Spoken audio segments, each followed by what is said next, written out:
हम लोग अब तक पढ़े हैं theory of wages, Ricardian theory पढ़े, मॉडर्न थ्योरी पढ़े, उसी में फिर पढ़े कि लेबर का जो बार्गेनिंग पावर है वो कैसे काम करता है। हम एक काम कर देगा, आपको जितना भी पॉइंट्स है उनको एक जगह नोट डाउन करके ट्राई करेगा, 3-4 पेज में एक समरी बनाते जो एमसीक्यूज के काम के हो, जो खाली एमसीक्यू के काम के, ताकि समझने के लिए वीडियो रहे और बाकी के लिए एमसीक्यू रहे। तो देखो अभी अब अपना 3 थ्योरी और बचा, theory of rent, theory of profit and theory of interest. Theory of rent आपको क्या पढ़ाते हैं? Theory of rent generally 2 he theory का बात करता है, रिकार्डियन थ्योरी और मॉडर्न थ्योरी। रेंट का मतलब अपनी क्या समझती है? किसी लैंड को अगर हम यूज करते हैं तो उसके लिए जो पेमेंट करते हैं, उसके लिए जो पेमेंट करते हैं। तो देखो यही लाइन आपका बुक भी बोला जो मेरा मार्क्ड है, rent is the payment for using the service of land. Uses of service of land does not imply the transfer of ownership. या ओनरशिप ट्रांसफर नहीं हो रहा, रेंट आप लैंड खरीद नहीं लियो, आप लैंड सिर्फ भाड़ा पे लियो, आप रेंट पे कर। रिकार्डियन वर्जन क्या बोलता है थ्योरी ऑफ रेंट का? Rent is that portion of the produce of the earth which is paid to the landlord for use of the original and the indestructible power of soil. ये लोग एक तरीके से आपसे बात कर रहे हैं जो रेंट का, आप जो लैंडलॉर्ड को पेमेंट करते हो, एक एग्रीकल्चरिस्ट के पॉइंट ऑफ व्यू से सोचो तो वो पावर ऑफ सॉइल ही तो यूज कर रहे हैं और वापस जितना भाड़ा दे रहा है उसी के लिए। वैसे अगर इंडस्ट्रियलिस्ट के पॉइंट ऑफ व्यू से सोचो तो वो उसके ऊपर मशीन्स लगा के प्रोडक्शन कर रहे हैं। तो यहाँ पे बोला the definition of the rent suggest that the entire earning of the land owner is not just rent apart from the rent arises due to scarcity of land. Rent क्यों अराइज होगा? दुनिया में लैंड तो किसी का ownership नहीं था, actually में लैंड तो फ्री गिफ्ट ऑफ नेचर है, लेकिन अल्टीमेटली धीरे धीरे उसको लोग ऑक्युपाई कर लिए। अब जिसके पास जमीन है वो दूसरे को भाड़े पे दिए, लिमिटेड रिसोर्स। तो अपने यहाँ पे पढ़ेंगे मॉडर्न थ्योरी और रिकार्डो थ्योरी, 2 थ्योरी पढ़ेंगे। मॉडर्न थ्योरी वाले लोग इस बात को एकदम रिफ्यूट किए, मतलब इसके अगेंस्ट बोले, यानी वो रिकार्डियन थ्योरी ऑफ रेंट को माने नहीं। वो लोग क्या बोले? All the factor of production can be rent. सारे जो फैक्टर प्रोडक्शन हो सब रेंट ही है एक तरीके से, सिर्फ लैंड से क्यों कनेक्ट कर रहे हो उसको? बोला लेबर को भी तो तुम खरीद थोड़ी लेते हो, लेबर का भी तो तुम सर्विस ही यूज करते हो, इसके बदले में वेजेस देते हो, है ना? तो ये लोग मॉडर्न थ्योरिस्ट बोला एंटरप्रेन्योर को भी तुम खरीद थोड़ी लेते हो, उसको भी तुम एक तरीके से सर्विस का पेमेंट ही करती हो। कैपिटल भी तुम हमेशा के थोड़े ले लेते हो, वापस तो लौटाना ही पड़ता है अगर लोन लेते हो तो, या शेयर इशू करके पैसा उठाते हो तो उसके बदले में भी तुम इंटरेस्ट ही देते हो, वो भी एक टाइप का रेंट क्यों नहीं हो सकता?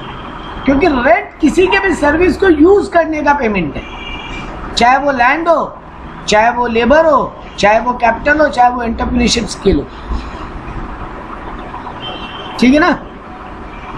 तो ये लोग बोला कि सिर्फ लैंड से रेंट को कनेक्ट किया जो रिकार्डो, उसको ये लोग फेवर नहीं करते। ये लोग बोले सारे फैक्टर ऑफ प्रोडक्शन ही रेंट है।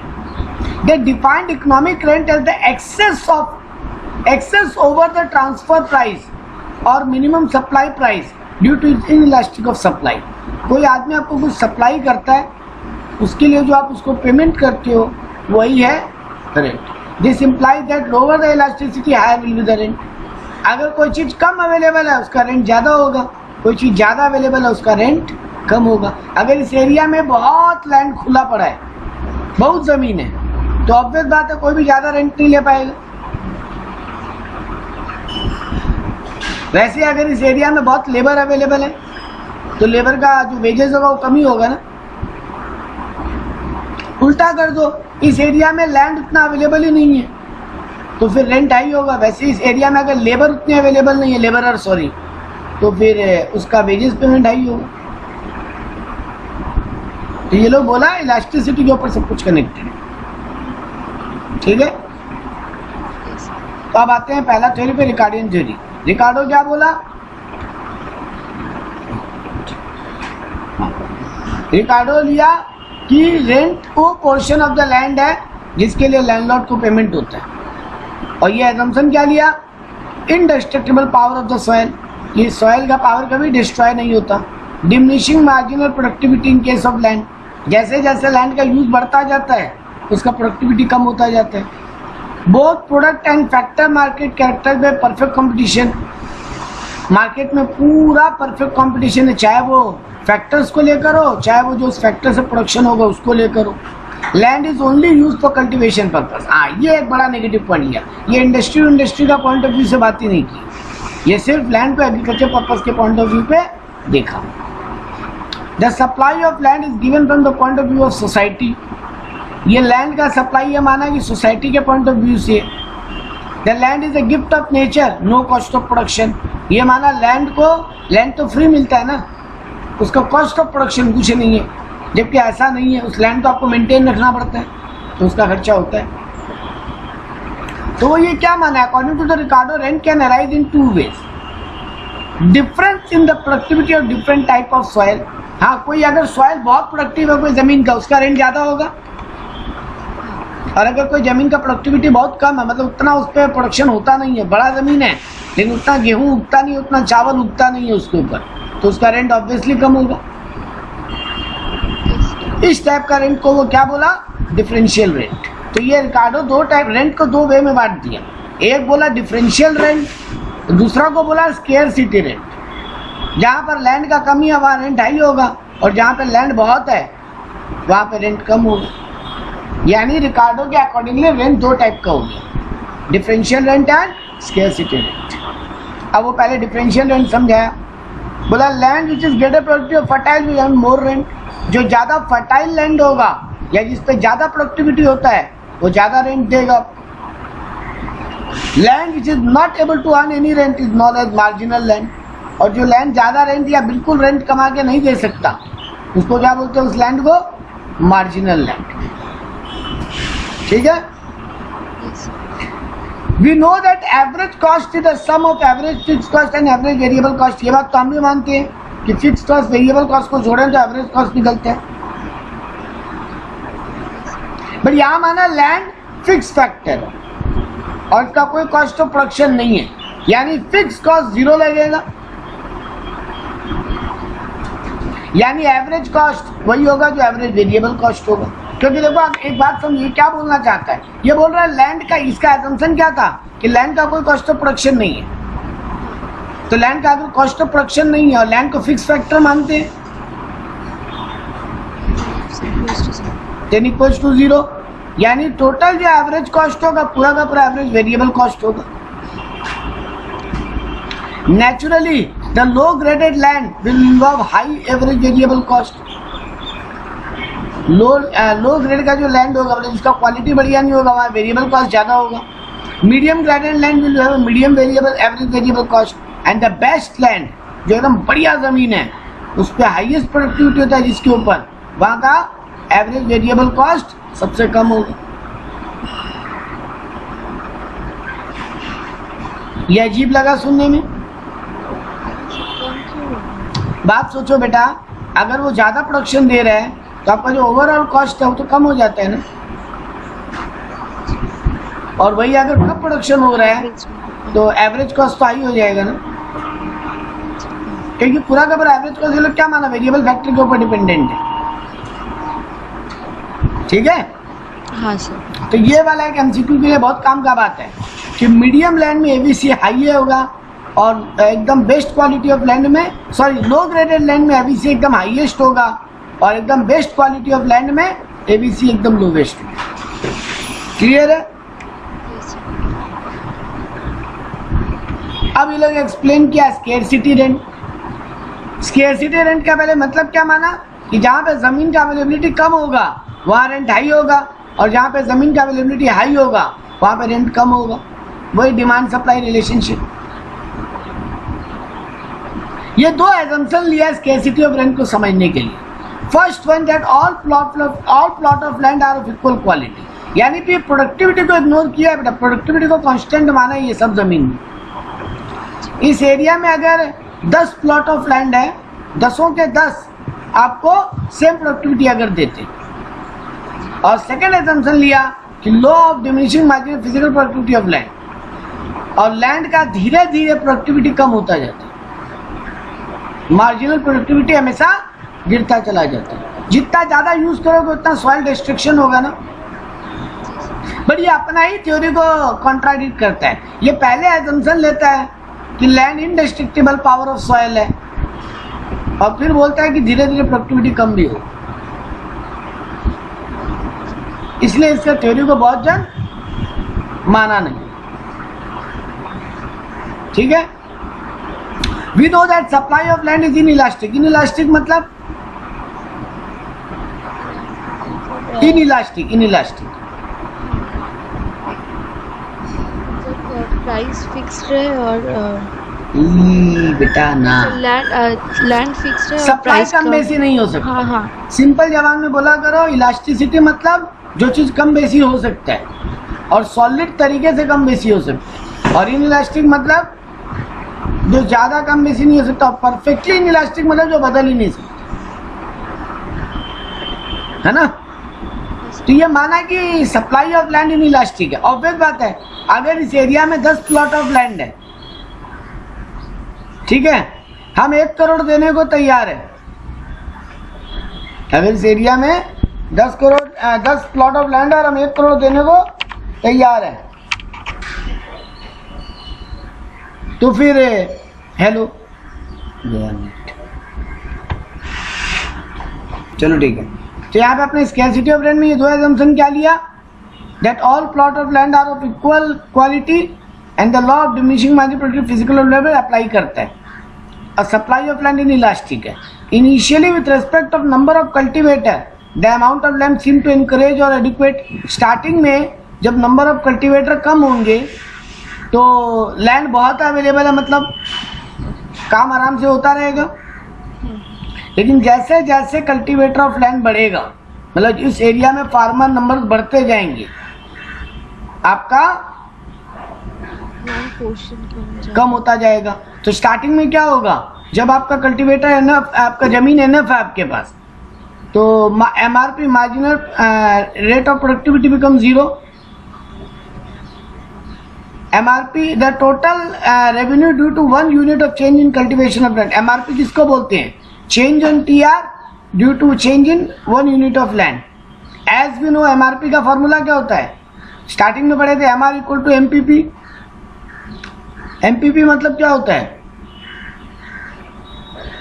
मार्जिनल, आप कितना देने को तैयार हो और आपको कितना देना पड़ रहा है। हाँ, तो वो आपका स्टार्टिंग में क्या होगा, आप ज्यादा, आपको रेंट कम लग रहा है और आप ज्यादा देने को रेडी हो, या लैंड अवेलेबिलिटी ज्यादा है स्टार्टिंग में। धीरे धीरे लेबर बढ़ते जाएंगे तो क्या होगा, एमआरपी या एमपीपी गिरता चला जाएगा। तो देखो यहाँ पे भी ये लिखा है, MPP is falling, that is MRP is also falling. Where MRP equals to 0, however at the later stage land become scarce. Starting में एमआरपी क्या होगा, 0, है ना। हाँ, उसके बाद जैसे जैसे लैंड का स्केर्सिटी होता जाएगा, जैसे जैसे स्टेज बढ़ता जाएगा, लैंड बिकम स्केर्स। अब आपका रेंट जितना लग रहा है, आप उससे कम देना चाहते हो पैसा, क्योंकि आपका रेंट बढ़ गया मार्केट में, है ना।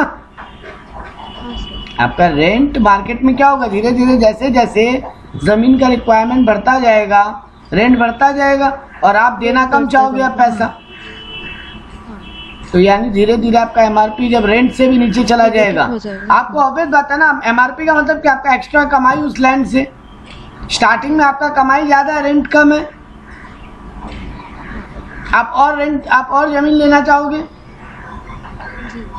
धीरे धीरे, क्योंकि लैंड तो स्केर्सिटी पे है। अब आपका रेवेन्यू, क्योंकि लैंड, और दूसरा एजम्पशन क्या था कि लैंड का प्रोडक्टिविटी कम होता जाता है, यानी आपका रेवेन्यू जनरेशन, जो एक्स्ट्रा रेवेन्यू जो जनरेट कर रहे हो वो गिरेगा। क्योंकि प्रोडक्टिविटी कम होगा, क्वालिटी कम होगा, तो आपका प्रोडक्टिविटी कम होगा, तो आपका कमाई भी कम होगा, कॉस्टिंग बढ़ जाएगा। तो अब धीरे धीरे आप अपने रेंट के इक्वल आओगे और फिर नीचे चले जाओगे। जहां रेंट इक्वल टू एमआरपी है वहां तक तो आप काम करोगे, एमआरपी इक्वल टू 0 मतलब। और जैसे ही आपका रेवेन्यू कम और रेंट ज्यादा हो रहा है, ऑब्वियस बात है आप वहां पे काम नहीं करना चाहोगे। क्योंकि अगर आप एक पीस ऑफ लैंड का भाड़ा दे रहे हो 10,000 रुपये, आप कमा पा रहे हो 8,000 या 9,000, तो आप काम करके करोगे क्या? ये एक प्रॉब्लम है। अब आता है इसका लिमिटेशन। तो इसका थ्योरी में बुराई क्या था? ये पहला बात माना कि लैंड का कोई कॉस्ट ऑफ प्रोडक्शन नहीं है, land is a free gift of nature. ये बेवकूफी वाला बात था। No alternative use of land, ये एग्रीकल्चर के अलावा लैंड का कोई यूज ही नहीं माना। Land can earn rent even if there is no difference in the fertility. ये कभी पॉसिबल है कि अगर लैंड फर्टाइल नहीं है कोई भाड़ा देगा क्या उसका? है ना, नहीं देगा। कंस्ट्रक्शन में दे सकते, लेकिन नहीं, ये जो पॉइंट लेके चला, ये जो पॉइंट लेके चला उसके पॉइंट ऑफ व्यू से the concept of marginal land will zero in questionable. ये कैसे होगा कि लैंड का जो रेवेन्यू इक्वल टू रेंट है वो जीरो भी हो सकता है? ये नहीं होता रियल लाइफ में, है ना। कभी भी कोई भी इक्वल टू 0 नहीं आता। तो ये इसका क्वेश्चनेबल पॉइंट है। ये क्या बोला देखो, the demand for land is derived demand and the usability of land can be determined not only in the base of fertility but also on the base of demand. ये demand factor को ignore कर दिया। बाबू land का जैसे जैसे कमी होगा, अब डिमांड, आपका डिमांड भी तो बढ़ेगा, क्योंकि जो चीज स्केयर होता है उसका डिमांड बढ़ता है। तो वो वाला फैक्टर को ये एकदम इग्नोर कर दिया। Ricardo assume the existence of marginal land with 0 rent. ये माना कि 0 रेंट पे भी लैंड मिल सकता है, मतलब जो कि हो नहीं सकता रियलिटी में। और इसका ये वाला थ्योरी को तो सभी बुरा माना था, only land can earn rent. बाकी फैक्टर को ये कुछ माना ही नहीं। इन रियलिटी, हाँ बोलो। बोलो। तो ये फेल्ड थ्योरीज को हम लोग पढ़ते क्यों है मतलब? एक्चुअली बेटा कोई थ्योरी फेल्ड थ्योरी नहीं। हर थ्योरी में कुछ बातें ऐसी है जो उस पॉइंट ऑफ व्यू से रियलिस्टिक है, लेकिन अदर पॉइंट ऑफ व्यू से अनरियलिस्टिक है। कोई थ्योरी दुनिया में फेल नहीं है। अरे आप एक बात बोलो बेटा, अगर कोई एजम्पशन लिए बिना बात करोगे आप, फिर तो दुनिया में कोई भी बात सच नहीं। भगवान को तो कोई नहीं देखा है क्या? नहीं। आज की दुनिया में तो फिर ये एजम्पशन ही है कि भगवान है दुनिया में और हम लोग पूजा करते हैं। तो अगर आप एजम्पशन हटा दो तो फिर तो ये फेल थ्योरी हो जाएगी। तो लेकिन इसको तो कोई मानता नहीं है, मतलब क्या नहीं मानता? इसकी थ्योरी को तो नहीं लोग मानते हैं, नहीं मिला। लोग एक एग्जिस्टेंस रखते हैं। ये नहीं बोला कि थ्योरी पूरा फेलियर है, ये बोला गया इस थ्योरी में बहुत सारा नेगेटिव पॉइंट भी है। वो तो हर चीज में पॉजिटिव नेगेटिव होते हैं। इसके कुछ एक, तभी तो नया थ्योरी डेवलप हुआ कि एक मॉडर्न थ्योरी भी आया। अब मॉडर्न थ्योरी में भी बहुत फिर तो नेगेटिव बातें हैं, तो वहां क्या करोगे? तो हम लोग इसीलिए सारी थ्योरीज को जो जिस सिचुएशन में अप्लाई करे उसको वहां उस हिसाब से हम लोग मानते। ठीक है, ये एक चीज और बोला, इन रियलिटी ये पॉसिबल ही नहीं है। The original land indestructible power means nothing.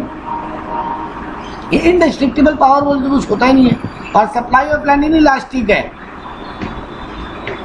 ये सिंगल कल्टीवेटर के लिए कभी नहीं हो सकता दुनिया में जमीन। तो अगर एक अकेले आदमी के पॉइंट ऑफ व्यू से बात करो, अब देखो आप बोलते हो ना ये थ्योरी रॉन्ग भी है राइट भी है, क्योंकि ये थ्योरी रॉन्ग अगर एक सिंगल आदमी के पॉइंट ऑफ व्यू से बात करें तो सप्लाई ऑफ लैंड कभी इनइलास्टिक नहीं हो सकता, क्योंकि अकेला आदमी पूरा दुनिया का जमीन तो खरीद ही नहीं सकता। तो उसके लिए तो सप्लाई इलास्टिक ही है, जितना पैसा देगा उतना लैंड मिलता जाएगा उसको। लेकिन जब आप ओवरऑल पॉइंट ऑफ व्यू से बात करो तो सप्लाई ऑफ लैंड इनइलास्टिक हो जाता है, क्योंकि आप लैंड बढ़ा तो नहीं सकते, दुनिया में जितना जमीन है उतना ही रहेगा। तो ये सब पॉइंट ऑफ व्यू से बात करते हैं। अगला थ्योरी है modern theory of rent. Modern theory क्या बोला? The modern theory of rent suggest that all the factor of production can earn economic rent. ये लोग इकोनॉमिक रेंट पे फोकस है, यही आप बोलना हमेशा कि मॉडर्न रेंट बात क्या है इकोनॉमिक रेंट का। ये इकोनॉमिक रेंट क्या है? तो यहाँ पे डेफिनेशन भी दिया, बोला economic rent is defined as the excess over transfer earning और मिनिमम सप्लाई प्राइस और अपॉर्चुनिटी कॉस्ट। यानी सीधा बात बोलो, इकोनॉमिक रेंट का मतलब अपॉर्चुनिटी कॉस्ट का बात। The remuneration associated with next best alternative is known as the transfer earning और अपॉर्चुनिटी कॉस्ट। आप यहाँ नहीं लगा के कहीं और लगा लेते तो आप वहां से भी तो कुछ कमाई लेते। अब ये लोग बोला कि अगर रेंट लैंड को तुम एग्रीकल्चर के लिए ना दे पाओ, वो लैंड अगर मान लो उस पर फर्टिलिटी है ही नहीं, उस पर गेहूं उग ही नहीं सकता, या बहुत ही कम गेहूं उगता है, या बहुत अच्छा क्वालिटी का गेहूं नहीं उग पा रहा है, तो कोई नहीं ना, उस पर तुम बिल्डिंग बना के फ्लैट बना के भाड़ा पे लगा दो, उस पर तुम फैक्ट्री खोल दो, तो रेंट का लैंड का तो और भी यूज हो सकता है। कोई भी फैक्टर ऑफ प्रोडक्शन, पहला बात तो मॉडर्न थ्योरी इस बात को मानने से एकदम इनकार किया कि ये सिर्फ एग्रीकल्चर से कनेक्टेड हो या सिर्फ लैंड का ही बात क्यों करें। हम लोग और भी आदत जो फैक्टर ऑफ प्रोडक्शन है उनको भी कंसीडर करेंगे रेंट के लिए, ठीक है। ये क्या बोला? The modern theory also establish a relationship between economic rent and elasticity of supply. We can determine economic rent under different supply condition. क्या क्या कंडीशन है? When the supply curve is elastic and positively sloped. Supply curve elastic का मतलब जैसे जैसे price बढ़े supply बढ़ेगा, आगे ना, यही बोला। तो उस केस में क्या बोला? Economic rent is the excess of minimum supply price, यानी the elasticity of supply is positive and elastic the economic rent can obtain. अगर आपका इलास्टिसिटी से सप्लाई पॉजिटिव हो यानी इलास्टिक हो तो आप हर हाल में इकोनॉमिक रेंट ऑब्टेन कर सकते हो, यानी कुछ न कुछ उस फैक्टर से आप कमाई कर सकते हो, दूसरा बेस्ट ऑल्टरनेटिव यूज कर, ठीक है। लेकिन जब सप्लाई का परफेक्टली इलास्टिक हो, ऊपर क्या बोला? सप्लाई का इलास्टिक, इलास्टिक मतलब परफेक्ट नहीं बेटा, यानी परफेक्ट का बात नहीं किया पहले वाला केस में। पहले वाले केस में बोला इलास्टिक है, इलास्टिक का मतलब सप्लाई का अप डाउन होगा, ठीक है, और उसको कैलकुलेट भी कर पाओगे क्योंकि इलास्टिसिटी मतलब ग्रेटर देन 1 होता है, तो ग्रेटर देन 1 तो कैलकुलेट हो पाता है ना। लेकिन परफेक्टली इलास्टिक का मतलब क्या होता है? इन्फिनिटी। याद करो डिमांड वाला बात, डिमांड सप्लाई कर्व में पड़े हो ना, elasticity, perfectly elastic, perfectly elastic. Perfectly elastic मतलब क्या होता है? जो कैलकुलेट नहीं हो सकता। स्मॉल चेंज इन प्राइस, इतना ड्रास्टिक चेंज लाएगा जो कैलकुलेट ही नहीं हो सकता, मतलब वहां पे सप्लाई कर्व या डिमांड कर्व डिटरमाइन ही नहीं हो सकता, पता ही नहीं लगा सकता। जब supply curve elastic, perfectly elastic बोल रहे हैं मतलब सप्लाई कर्व वहां पे, तुम अगर प्राइस को 1 रुपया बढ़ा दो मार्केट में तो सप्लाई कर्व इतना भाग जाएगा, इतने लोग प्रोडक्शन करना स्टार्ट कर देंगे जिसको कैलकुलेट ही नहीं किया जा सकता। टू द इंफिनिटी है, टू द पावर इंफिनिटी मतलब जो कैलकुलेट नहीं हो सकता। यही बात यहाँ पे बोला, when the supply curve is perfectly elastic यानी इंफिनिटी इलास्टिक, जिसको तुम हॉरिजॉन्टल कर्व भी बोलते हो, ऐसा बात कर रहे हैं। तो कर्व ड्रॉ करके दिखाते हैं।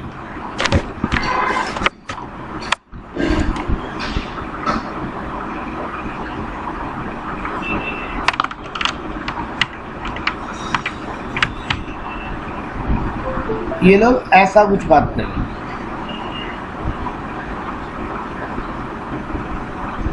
सप्लाई कर्व ऐसा हो, क्योंकि सप्लाई कर्व से प्राइस का लाइन पता चल रहा है, सप्लाई का कोई कर्व ड्रॉ नहीं हो रहा, हल्का सा प्राइस में चेंज, सप्लाई कैलकुलेट ही नहीं रहा। जबकि परफेक्टली इनइलास्टिक इसको बोलते हैं, प्राइस कुछ भी रहे, सप्लाई नो चेंज। और ये जब इलास्टिसिटी का बात करता है, ये लोग कुछ ऐसा बात कर रहे हैं, सप्लाई कर्व ऐसा होगा जो कि ग्रेटर देन 1 तो है, प्राइस थोड़ा सा बढ़ा, मेरा सप्लाई कर्व ज़्यादा बढ़ गया। समझे? हाँ सर समझ गए। हाँ, तो व्हेन सप्लाई कर्व इज, अच्छा इसमें होगा क्या, आंसर क्या देना है? देखो जब बोले कि सप्लाई कर्व सिर्फ इलास्टिक है, तब बोले थे कि जो भी तुम्हारा जब supply curve positive and elastic है तो तुम्हारा इकोनॉमिक रेंट ऑब्टेन किया जा सकता है, यानी इकोनॉमिक रेंट कैलकुलेट किया जा सकता है। लेकिन जब सप्लाई कर्व परफेक्टली इलास्टिक हो, मतलब इन्फिनिटी हो, तो फिर इकोनॉमिक रेंट कैलकुलेट कर ही नहीं सकते, वो जीरो हो जाएगा। अरे ऑब्वियस बात है ना, आप कैलकुलेट कुछ कर ही नहीं पाओगे। हल्का सा भी प्राइस बढ़ा तो भयानक सप्लाई बढ़ जाता है, हल्का सा प्राइस गिराओगे भयानक सप्लाई गिर जाता है। ठीक, जी सर। तो ये दो काम का बात था कि अगर इलास्टिक हो तो इकोनॉमिक रेंट ऑब्टेन किया जा सकता है, कैलकुलेट किया जा सकता है। जब परफेक्टली इलास्टिसिटी हो या इन्फिनिटी हो, इकोनॉमिक रेंट जीरो या मिनिमम होता है। ठीक है, अब अगला पॉइंट बोला when supply curve is perfectly inelastic. अगर सप्लाई कर्व ऐसा हो, परफेक्टली इनइलास्टिक, प्राइस में कोई चेंज हो, सप्लाई में नो चेंज, प्राइस बढ़े घटे सप्लाई उतना का उतना ही। प्राइस मेरा जब P1 था तो भी मेरा सप्लाई S1 था, प्राइस मेरा P2 हो या P3 हो जाए तब भी मेरा सप्लाई S1 ही रहे। तो इस केस में क्या होगा, जो आपको टोटल इनकम हो रहा है पूरा का पूरा इकोनॉमिक रेंट कहलाएगा। ठीक है, तो 3 केस पड़े। जब आपका परफेक्टली इलास्टिक हो तो जीरो, जब सिर्फ इलास्टिक हो यानी ग्रेटर देन 1 तो आप कैलकुलेट कर पाओगे इकोनॉमिक रेंट, और जब आपका परफेक्टली इनइलास्टिक हो सप्लाई कर यानी वर्टिकल हो, तब टोटल इनकम जितना भी कमाओ सबका सब इकोनॉमिक रेंट, क्योंकि यहाँ पे इलास्टिसिटी जीरो है। जहाँ पे इकोनॉमिक रेंट क्या होगा, मैक्सिमम। तो परफेक्टली इलास्टिक में इकोनॉमिक रेंट मिनिमम यानी जीरो, और परफेक्टली इनइलास्टिक में इकोनॉमिक रेंट मैक्सिमम, जितना कमा रहे हो सबका सब इकोनॉमिक रेंट। ठीक है, यानी from the modern theory of rent we can understand 3 things. Modern theory से 3 बातें निकल कर आई। All the factor of production can earn economic rent. Economic rent is the excess over minimum supply price or transfer price any opportunity cost. Economic rent and elasticity of supply is inversely related. आपका economic rent बढ़ेगा या घटेगा या opposite चलेगा आपके elasticity of supply से। Inversely related है, मतलब ऑपोजिट रिलेशन, एक बढ़े तो दूसरा गिरेगा, एक गिरे तो दूसरा बढ़ेगा। यहाँ पे इकोनॉमिक रेंट का फॉर्मूला यहाँ पे बोला या इन्फिनिटी होगा या 1 होगा या 0। तो देखो बताया when supply price is when supply curve is elastic, तो देखो कैसा बन रहा है, ये मेरा सप्लाई कर्व है, ये मेरा डिमांड कर्व है, दोनों जहाँ मिक्स कर रहा है वो मेरा इलास्टिसिटी है। यानी फैक्टर अगर प्राइस अगर सप्लाई का प्राइस अगर बढ़ जाए तो फैक्टर भी बढ़ जाएगा। अगला बोला आपको when perfectly inelastic, sorry perfectly elastic, यानी ये मेरा प्राइस का लाइन है, ये मेरा डिमांड का लाइन है, सप्लाई कर्व का कोई लाइन अलग से बनी नहीं है, यानी यहाँ पे हम क्या बोले थे 0। और ये मेरा है when supply curve is perfectly inelastic, यानी मेरा सप्लाई कर्व में नो चेंज। वहाँ पे मेरा पूरा का पूरा अर्निंग ही इकोनॉमिक रेंट हो जाएगा, total earning will be economic. ठीक है, हाँ सर। अब बोला difference between Ricardian theory of rent and modern theory. ये फालतू आंसर है बट जस्ट फटाफट रीड करते हैं। Ricardo assume that only land have economic rent, but modern theory बोला all factor have economic rent. Ricardo बोला 0 economic rent is possible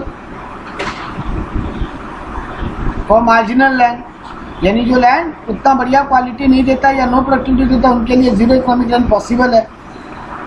but आपका modern theory बोला इकोनॉमिक रेंट तभी जीरो होगा when जब आपका सप्लाई परफेक्टली इलास्टिक होगा, बाकी टाइम में नहीं।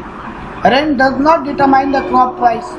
ये माना क्या रिकार्डो कि रेंट से क्रॉप के प्राइस पे कोई असर नहीं पड़ता, बट आप रियलिटी में क्या मानोगे, पड़ता है, क्योंकि अगर रेंट ज़्यादा हो तो क्रॉप का प्राइस भी बढ़ जाएगा। बट ये क्या माना, rent has an influence over the price of the factor. In Ricardian theory the income from next best alternative does not have any role to play. ये और कोई ऑल्टरनेटिव बात किया ही नहीं, जबकि मॉडर्न इकोनॉमिक रेंट में क्या बोला, नेक्स्ट बेस्ट ऑल्टरनेटिव का बहुत इंपॉर्टेंट रोल है। अगला क्वेश्चन आपसे पूछ सकता है, can rent be negative? Very unlikely and only possible if the factor supply negatively slope. Rent negative हो सकता है अगर फैक्टर सप्लाई नेगेटिव हो, यानी सप्लाई का बैकवर्ड बेंडिंग, क्योंकि लेबर के केस में होता है। रेंट बढ़ाए लेकिन सप्लाई गिर गया, रेंट बढ़ाए लेकिन लेबर का सप्लाई कम हो गया, क्योंकि ये लोग क्या माना, सारे फैक्टर ऑफ प्रोडक्शन आपका रेंट माना जा सकता है, तो लेबर को जो पेमेंट करेंगे वो वेजेस रेंट होगा। तो अगर आप जब लेबर लेजर पे जाए, मतलब उसको आराम करना हो, मौज मस्ती करना हो, तो आप अगर प्राइस बढ़ा भी दो फिर भी सप्लाई गिरेगा। तो जनरली ये पॉसिबल नहीं लिखा, वेरी अनलाइकली कि रेंट नेगेटिव हो, but only possible if factor of supply curve is negatively slope. आप सप्लाई कम कर दोगे अगर प्राइस बढ़े, उस केस में नेगेटिव हो सकता है, और ये सिर्फ और सिर्फ लेबर के लिए होता है। ठीक है। Yes. Rent in other factor income, ये लोग तो माना है ना कि सब फैक्टर में रेंट है, सिर्फ लैंड में नहीं। तो यहाँ बोला element of rent in wages भी होगा, मतलब लेबर को जो पेमेंट करते हो वो उसका रेंट है। अगर आप कैपिटल के लिए जो पेमेंट करते हो इंटरेस्ट, वो उसका रेंट है। अगर आप एंटरप्रेन्योर को प्रॉफिट का हिस्सा देते हो वो उसका रेंट है। यानी किसी भी फैक्टर को आप यूज करो, खरीदो नहीं, यूज करो, और उसके लिए जो भी पेमेंट करो वो उसका रेंट ही कहलाएगा। बस नाम बदल जाता है, लेबर को वेजेस बोल के पेमेंट कर देते हैं, और लैंड को रेंट बोल के, और कैपिटल को इंटरेस्ट बोल के, और एंटरप्रेन्योर को प्रॉफिट बोल के, लेकिन चारों ही रेंट का ही एलिमेंट है। ठीक है। अब एक डिबेट है जो कि एमसीक्यू में बहुत काम का है, रेंट और प्राइस का आपस में क्या कनेक्शन है। क्योंकि the long lasting debate whether the rent determine the cost of production और the farmer of 19th century, देखो इसमें 3 थ्योरी निकल के आएगा। रिकार्डो का 19th सेंचुरी में कैसा होता था और मॉडर्न थ्योरी क्या बोलता है। तो देखो क्या बोला, the farmer of 19th century claim that rent determine price of the product as they have to give higher rent for the use of land to produce the corn. Higher rent implies high cost of production. तो 19th century में farmer क्या मानते थे कि हम high rent दे रहे हैं तो मेरा कॉस्ट ऑफ प्रोडक्शन भी बढ़ेगा। जबकि रिकार्डो क्या बोला, refuse that idea that rent enters into the cost of the price. Rent price में इंपैक्ट नहीं करता प्रोडक्ट का। He opined that rent could not determine price. However, the reverse is true. The price determine the rent.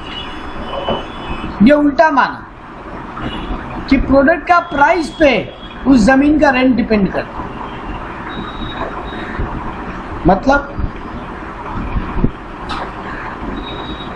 अगर किसी product का price कम होगा तो उसके लिए कम रेंट देना चाहिए। ऑब्वियस बात है।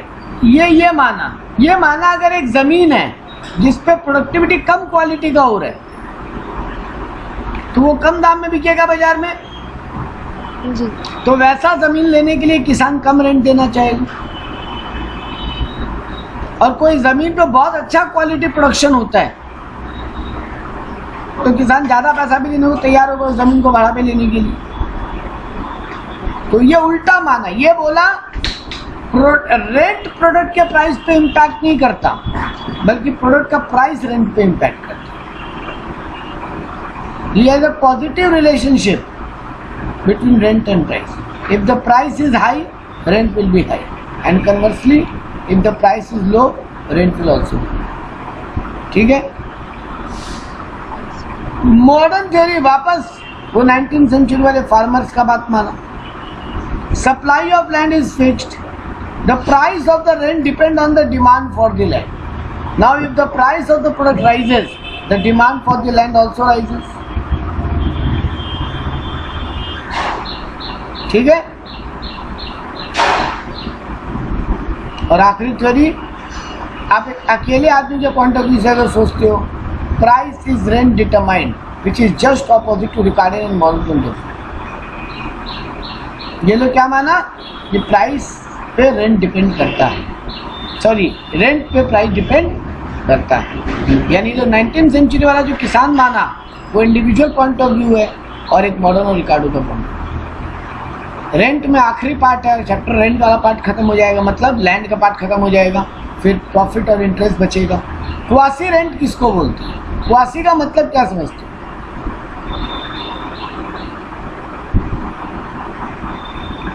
बोलो। एक होता है जब हर कोई एग्री करता है एक पॉइंट पे और फिर वो रेंट डिसाइड होता है, वैसे कुछ। हाँ, तो इसका थ्योरी कौन दिया था? Mister Marshall. ये क्या माना? Factor can earn rent in the short run due to the inelasticity of the supply, however in the long run supply of factor will not remain inelastic, which lead to abolition of rent. Quasi rent is defined as rent which arise in the short run due to inelasticity of supply of the factor. Marshall क्या माना कि rent short run में ही होता है, long run में कोई rent नहीं होता, क्योंकि शॉर्ट रन में सप्लाई कम बेसी नहीं हो सकता, तो उस पर रेंट डिपेंड करता है, क्योंकि आपका फैक्टर ऑफ सप्लाई बढ़ नहीं सकता, लैंड का सप्लाई बढ़ा नहीं पाओगे आप। तो अगर कम जमीन अवेलेबल है तो आप ज़्यादा भाड़ा भी देने को तैयार हो जाओगे। लेकिन जैसे ही लॉन्ग रन का बात करो, आप सप्लाई ऑफ फैक्टर बढ़ा सकते हो। सर लैंड कैसे बढ़ेगा? क्यों नहीं बढ़ सकता? अब हम ज़मीन केवल कलकत्ता में नहीं ले रहे, आसनसोल, बीरभूम, दुर्गापुर में भी ले रहे हैं, फिर महाराष्ट्र में भी ले रहे हैं, पंजाब में भी ले रहे हैं। मेरे को ज़्यादा टाइम मिले तो हम और जगह भी लैंड खरीद पाएंगे, और जगह से भी लेबर ला पाएंगे। यस। तो ये लोग बोला कि लॉन्ग रन में रेंट फैक्टर इम्पोर्टेंट नहीं होता, लेकिन शॉर्ट रन में अगर सप्लाई इनइलास्टिक है तो आपका रेंट एग्जिस्ट करता है, रेंट कम बेसी होगा। ठीक है। Rent arising from the land is known as pure rent, but the rent arising from the other factor emerge only in the short run. ये माना कि लैंड के पॉइंट ऑफ व्यू से बात करोगे आप तो रेंट फिर भी एक फैक्टर है, लेकिन जो आपका ज़्यादा चेंज नहीं होता। लेकिन अदर फैक्टर्स के पॉइंट ऑफ व्यू से बात करो तो लॉन्ग रन शॉर्ट रन में वो चेंज होता है। ठीक है।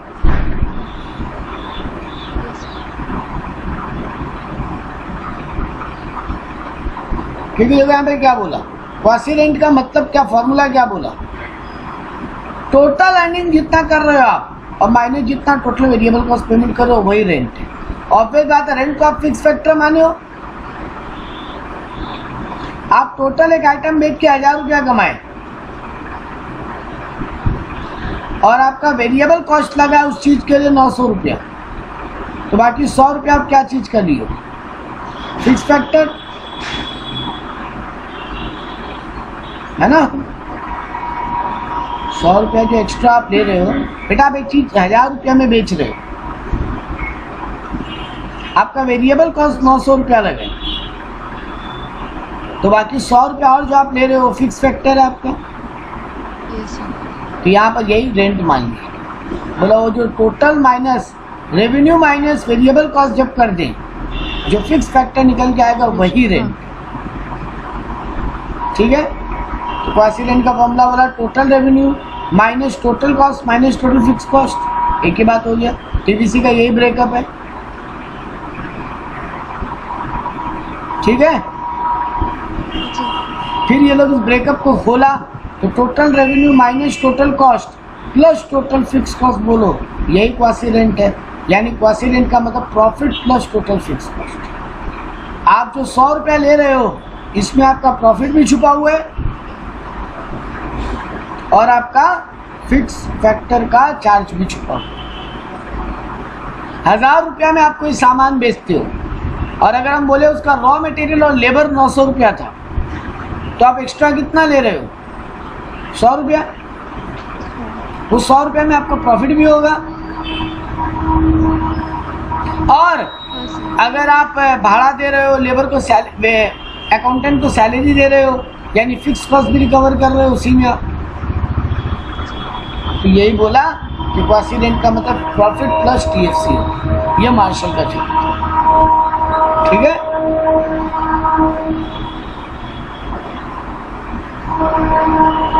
थ्योरी ऑफ रेंट खत्म।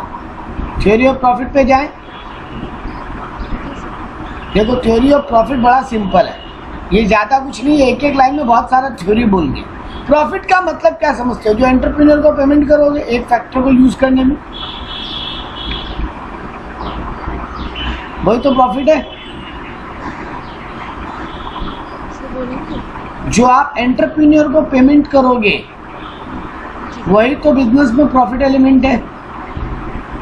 जो एंटरप्रेन्योर अपने घर लेके जाएगा वही तो प्रॉफिट है। तो यहाँ पे बोला अगर टोटल रेवेन्यू टोटल कॉस्ट से ज़्यादा है तो प्रॉफिट पॉजिटिव है, अगर total revenue equal to total cost है तो प्रॉफिट 0 है, और अगर total revenue less than total cost है तो प्रॉफिट नेगेटिव है।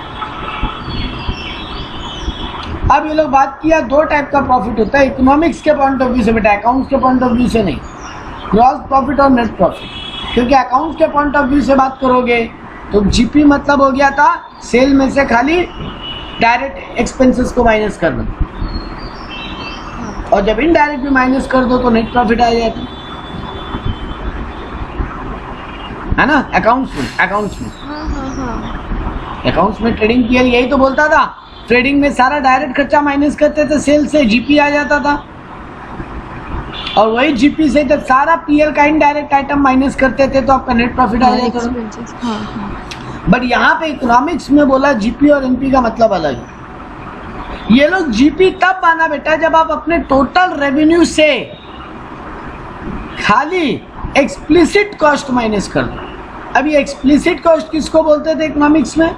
जो आप एक्चुअली में पे ऑफ कर, चाहे वो डायरेक्ट इनडायरेक्ट कुछ भी हो, उससे मतलब नहीं। जो आप एक्चुअली में पे ऑफ करते हो, अगर आप रेवेन्यू से वो माइनस कर देते हो, मतलब TR minus explicit cost. Explicit मतलब जो जेब से जाता है एक्चुअली में, तो आपका जीपी आ जाएगा। और अगर आप साथ साथ में इम्प्लिसिट कॉस्ट भी माइनस कर दो, इम्प्लिसिट मतलब ओन फैक्टर को भी तो आप बिजनेस में यूज करो, अपना ही रूम को फैक्ट्री या ऑफिस बना लिए, हाँ। खुद ही अकाउंटेंट का काम कर लिए, सैलरी बचा लिए, अपना ही पैसा बिजनेस में एज ए कैपिटल लगा दिए, तो इंटरेस्ट नहीं देना पड़ा। और यही अगर तीनों चीज बाहर से लेके आते तो खर्चा करना पड़ता। अकाउंटेंट अलग से आदमी को रखते, कैपिटल कहीं और से उधार पे लेके आते, और ऑफिस भी कहीं से भाड़ा पे लेते। तो जब यही तीनों फैक्टर के लिए बाहर पेमेंट करो वो हो गया एक्सप्लिसिट कॉस्ट, और जब यही तीनों फैक्टर खुद से लगा लो, ओन रिसोर्सेज यूज कर लो, इसी को बोलते हैं इम्प्लिसिट कॉस्ट। तो जीपी में से इम्प्लिसिट माइनस करो तो आपका एनपी आ जाएगा। ठीक है, देखो यही बात यहाँ समझाया। GP is defined age difference between total revenue and total cost. यहाँ पे टोटल कॉस्ट का मतलब है कॉस्ट ऑफ इनपुट हायर्ड और collected by the organiser from outside. आप या तो भाड़ा पे लियो या खरीदियो बाहर से। Therefore, GP equals to total revenue minus total cost or explicit cost. ठीक है। On the other hand, firm can also input owned by it in the production process. अपना ही रिसोर्सेज जो खुद का है उसी को यूज कर लिया, ओन लैंड यूज कर लिया, ओन लेबर लगा दिया, या ओन कैपिटल लगा दी, इसी को बोलते हैं इम्प्लिसिट लेबर कॉस्ट। पैसे हाँ, खुद काम कर लिया। हाँ, एज्यूम्ड कॉस्ट जिसको बोलते हैं कि अगर ये बाहर से लाते तो कितना लगता, अकाउंट में वो माइनस कभी नहीं करते ना, जो लगा नहीं, कोई एज्यूम्ड खर्चा नहीं होता अकाउंट में, लगा है तो पीएल में लिखो। होते हैं, हाँ, प्रोविजंस तो होते हैं। प्रोविजन अलग बात है, Assumed खर्चा का कर- बात किया। हाँ, अच्छा हाँ, खुद बिजनेस में काम करते हो, खुद को खुद सैलरी नहीं देते हो, खुद का कैपिटल पे जनरली इंटरेस्ट नहीं देते हो, हाँ, सोल प्रोप्राइटरशिप बिजनेस में खुद को खुद रेंट पे नहीं करते हो। तो ये लोग बोला, इकोनॉमिक्स बोला कि उस खर्चे को भी तो दिमाग में लाओ, अगर लगता तो, या उल्टा पकड़ो, अगर यही रिसोर्सेज हम कहीं बाहर लगाते तो हम कमा तो लेते। अपना ही रूम को ऑफिस नहीं बनाते अपने बिजनेस में, तो कहीं और भाड़ा पे लगा के रेंट तो कमा लेते। जी सर। खुद अगर अपने बिजनेस में टाइम डिवोट नहीं करते काम करने में, तो बाहर कहीं काम करके एक्स्ट्रा अर्निंग कर लेते, सैलरी या कुछ भी। और अगर अपना पैसा बिजनेस में एज ए कैपिटल नहीं लगाते, तो बाहर से कहीं से इंटरेस्ट कमा लेते। तुमको वो कमाई भी इसी बिजनेस से करना पड़ेगा, अगर नहीं कर रहे हो तो तुम अपॉर्चुनिटी कॉस्ट को इग्नोर कर रहे हो। तो इकोनॉमिक्स बोला इम्प्लिसिट कॉस्ट भी माइनस करो, तब आएगा नेट प्रॉफिट। ठीक है, क्लियर है बात। हाँ सर। और आखिरी बात बोला कि जीपी इक्वल टू एनपी कब होगा, जब इम्प्लिसिट कॉस्ट जीरो होगा, अपना कोई रिसोर्सेज लगाया ही नहीं, सब कुछ बाहर से ही लिए, तब आपका जीपी एनपी कहलाएगा। The net profit is composed of normal profit and super normal profit. एक और बात की है ना कि नेट प्रॉफिट में दो फैक्टर होते हैं, नॉर्मल प्रॉफिट और super normal profit. Normal profit आप लॉन्ग रन में नहीं कमा सकते, लॉन्ग रन में सिर्फ आप नॉर्मल प्रॉफिट कमाते हो, जबकि सुपर प्रॉफिट आप शॉर्ट रन में कमाते हो। क्यों ऐसा होता है? क्योंकि देखो, अगर आप सुपर प्रॉफिट कमा रहे हो तो कुछ पीरियड के लिए कमा पाओगे, उसके बाद अगर आपकी बिजनेस में बहुत प्रॉफिट है, एक्स्ट्रा ऑर्डिनरी प्रॉफिट है, तो और लोग भी बिजनेस में एंट्री करेंगे। मान लो अंकिता इस एरिया में कोचिंग पढ़ाने में बहुत कमाई है, तो फिर और भी टीचर इस एरिया में आके सेंटर खोल लेंगे, है ना। तो जैसे ही वो लोग खोलेंगे तो मार्केट में सप्लाई बढ़ेगा, सप्लाई बढ़ेगा तो कॉस्ट सेलिंग प्राइस नीचे जाएगा, और सेलिंग प्राइस नीचे जाएगा तो प्रॉफिट एलिमेंट वापस नॉर्मल हो जाएगा। तो लॉन्ग रन में कोई भी सुपर नॉर्मल प्रॉफिट नहीं कमा सकता, सिर्फ और सिर्फ शॉर्ट रन में सुपर नॉर्मल प्रॉफिट होता है। ठीक है, अब ये लोग बात किया अकाउंटिंग प्रॉफिट किसको बोलते हैं, देखो ये लोग लिख ही दिया। अकाउंटिंग गैप फॉलो करते हैं ना, जनरली एक्सेप्टेड अकाउंटिंग प्रिंसिपल्स, जिसमें क्या बोला जाता है, ओन फैक्टर को जो पेमेंट करो उसको फिगर आउट नहीं करते, यानी सिर्फ टोटल रेवेन्यू से एक्सप्लिसिट कॉस्ट माइनस करते हैं, तो अकाउंटिंग प्रॉफिट है। ठीक है, जब आप अकाउंट्स के पॉइंट ऑफ व्यू से बात करते हो तो सिर्फ एक्सप्लिसिट फैक्टर को ही माइनस करते हो। क्लियर है? यस। अब बोला प्रॉफिट एलिमेंट क्या है, ये एलिमेंट ऑफ प्रॉफिट किसको बोलते हैं, नेट प्रॉफिट में क्या क्या आता है। आप इनोवेशन का भी रिवॉर्ड चाहते हो, कोई भी आप बिजनेस करोगे अंकिता, तो आप प्रॉफिट कब कम और कब ज़्यादा कमाना चाहोगे। अगर आप इनोवेटिव काम कर रहे हो तो आप उसके लिए भी अलग कमाई कुछ चाहते हो कि एक्स्ट्रा कमाए लोगों के मुकाबले। हम नॉर्मली पढ़ा रहे हैं और अंकिता एकदम हाईफाई टेक्निक से पढ़ा रही है, तो ऑब्वियस बात है अंकिता ज़्यादा प्रॉफिट कमाना चाहेगी उस बिजनेस से, ज़्यादा सेलिंग प्राइस रख के, जी। तो अंकिता कमाएगी, वो इनोवेशन का रिवॉर्ड होगा। कोई अगर मोनोपोली बिजनेस कर रहा है उसका अलग रिवॉर्ड होगा। इकोनॉमी का फ्लक्चुएशन, इकोनॉमी का अप डाउन के कारण भी रिवॉर्ड अप डाउन होता है। फैक्टर एक्सप्लॉयटेशन, जब आपका कॉस्टिंग कम हो रहा है तब भी आप एक्स्ट्रा प्रॉफिट कमा सकते हो। विंडफॉल गेन, अचानक मान लो अभी जैसे कोविड आया तो जो मेडिसिन सेक्टर है वो अच्छा खासा प्रॉफिट कमाया, तो यानी उस अचानक कहीं पे बहुत सूखा पड़ जाए, वहां पे जो लोग पानी का बिजनेस करते हैं वो भयानक कमाएंगे, है ना।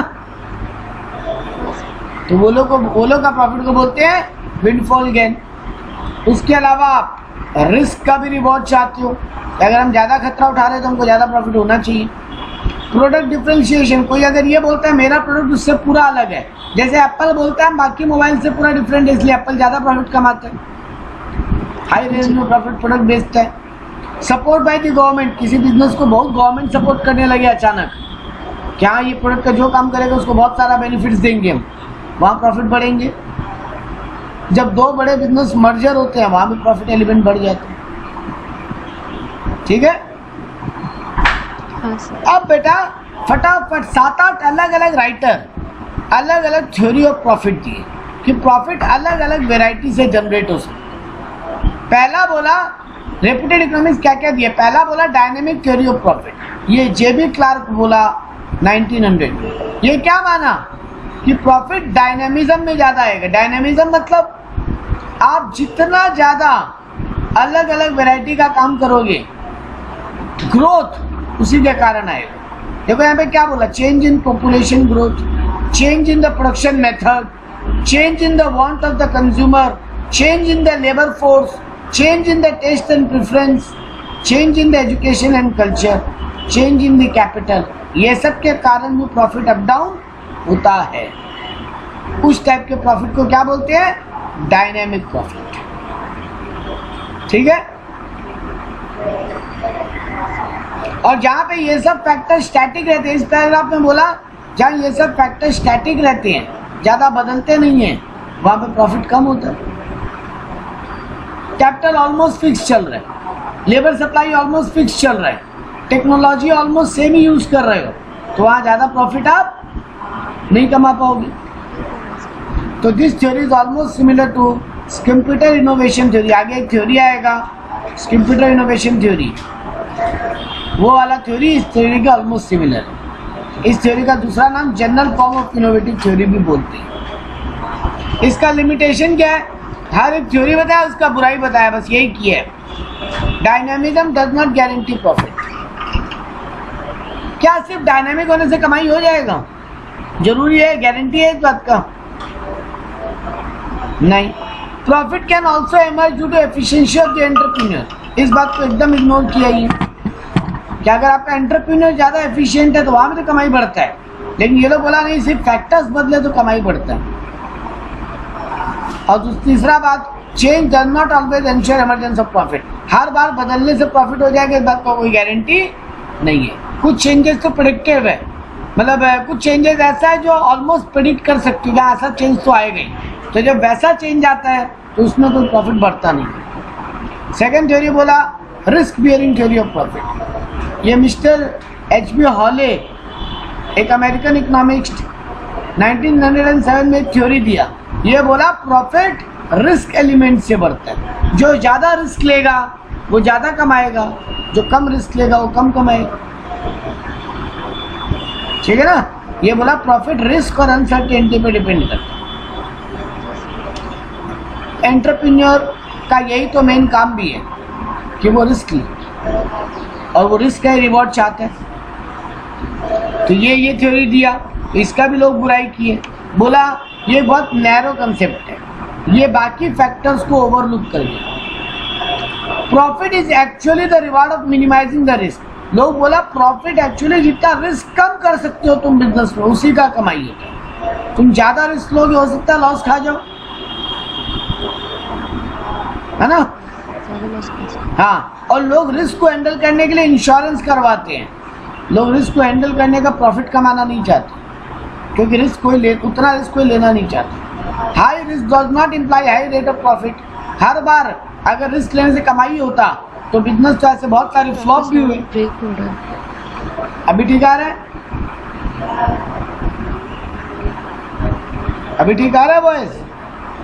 बोल रहे हैं ये जो थ्योरी है जिसमें बोला गया कि रिस्क से ही प्रॉफिट है, ये इस बात का, बहुत सारे ऐसे बिजनेस तो दुनिया में फ्लॉप हुए ना अंकिता, जो रिस्क भी लिए लेकिन कमा नहीं पाए, जी तो फिर उनका बात कहाँ जाएगा कि अगर हाई रिस्क से हाई प्रॉफिट होता तो जो लोग बहुत रिस्क लिए वो फ्लॉप क्यों हुए। नेग्लेक्ट द डायनामिक फंक्शंस, ये बाकी फैक्टर के डायनामिज्म को एकदम इग्नोर किया, यानी पिछला वाला थ्योरी को एकदम इग्नोर किया। और ये जो बोला, इसके बहुत सारे इकोनॉमिक्स अगेंस्ट में बोले कि profit is not the sole reward of risk, apart from the risk there are many other factor which generate profit. Third theory आया, इसको बोला गया इनोवेटिव थ्योरी ऑफ प्रॉफिट। ये मिस्टर क्लार्क का थ्योरी था, ये सिमिलर था, सॉरी, मिस्टर क्लार्क के डायनेमिक थ्योरी की। ये कौन दिया? ये दिया प्रोफेसर स्क्यूम्पिटर। स्क्यूम्पिटर क्या बोला कि तुम जितने इनोवेटिव होगे उतना तुम्हारा प्रॉफिट बढ़ेगा, यानी इनोवेशन पे जोर दिया। इंस्टेड ऑफ द 5 चेंजेस, ये जो क्लार्क का 5 थ्योरी था ना कि ग्रोथ, पॉपुलेशन बढ़े, टेक्नोलॉजी बढ़े, कैपिटल बढ़े तो आपका प्रॉफिट बढ़ेगा। प्रॉफिट का फर्स्ट। हाँ, ये उन फैक्टर को चेंज, ये बोला इस उन फैक्टर के मुकाबले ज़्यादा ध्यान आप इनोवेशन पे दो। आप इनोवेटिव प्रोडक्ट उतारो, इनोवेटिव टेक्नोलॉजी लाओ, इनोवेटिव प्रोसेसेस यूज करो, आपका प्रॉफिट बढ़ेगा। ये बोला इनोवेशन के कारण कॉस्ट कम होता है। जब नया टेक्नोलॉजी आता है तो प्रोडक्शन कॉस्ट कम हो सकता है अपना, तो ये बोला उस पर जोर दो। नया नया मार्केटिंग स्ट्रेटेजीज लाओ, कंपनी के इंटरनल स्ट्रक्चर में इनोवेशन लाओ, अपने ऑर्गेनाइजेशन के सेटअप को इनोवेटिव करो, यानी आप धीरे धीरे अपना प्रोडक्शन कॉस्ट कम करो ताकि आपका प्रॉफिट एलिमेंट बढ़ जाए, है ना। In the opinion of Schumpeter innovation profit is not permanent. ये भी माना कि इनोवेटिव का प्रॉफिट परमानेंट नहीं है, यानी आपको हर बार इनोवेशन कुछ ना कुछ करते रहना पड़ेगा। आप एक नया इनोवेशन ले आए और उससे ज़िंदगी भर कमाओगे, ये पॉसिबल नहीं है। फिर आपको कुछ नया इनोवेटिव करना पड़ेगा कुछ सालों के बाद ताकि आपका प्रॉफिट बढ़े। इसका थ्योरी में भी लोग बुराई निकाले, क्या बोले?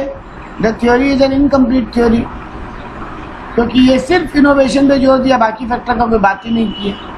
The theory ignores other function, the theory totally ignore the issue of uncertainty.